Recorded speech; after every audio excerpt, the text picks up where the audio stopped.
It's time for a costume montage.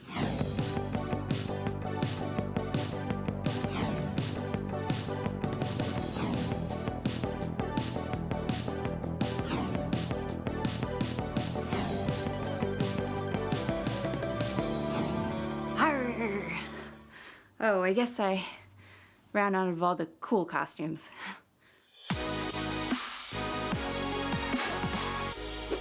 Hello filmmakers, Ash here, and welcome to Film It Yourself. Costume design is another way for you to bring your characters to life. What a character wears or doesn't wear can say a lot about them.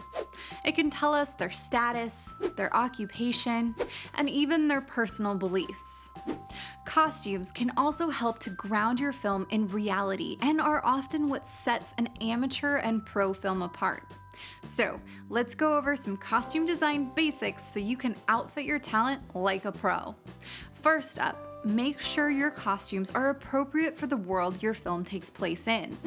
If you're filming a zombie movie, for instance, you want to make sure your costumes have a grungy, distressed look. I'm just applying zombie dirt to his clothes to make it look really dirty. While on the other hand, if you're filming a period piece, you'd want your costumes to be period accurate. Brittany spent all this time and money on these beautiful costumes. Not this. Yeah. Also, choose contrasting colors that help your characters pop from the backgrounds. For example, here the actress is wearing a blue jumpsuit that contrasts nicely against the rusty red barn. This helps her stand out and we can visually tell she's the main character. Or here the actress is wearing a red dress that really makes her pop against the green grass. Her costume is more eye-catching than her counterpart, which again helps us identify her as the main character. And colors aren't the only way to do this. Textures and patterns can help make your costumes stand out, as well as feel more rich and realistic.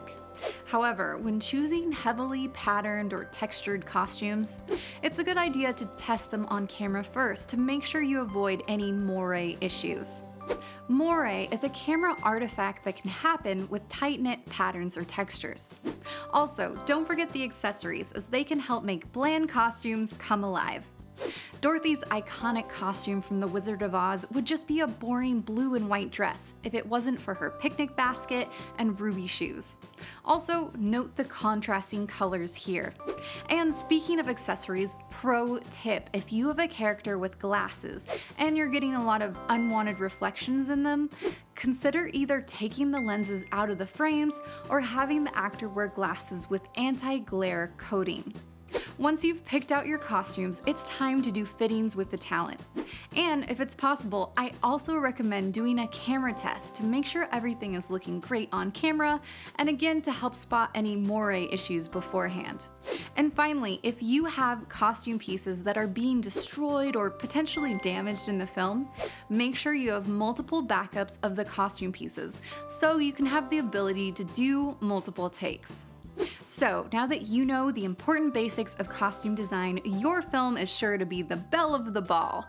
And by ball, I mean film festival.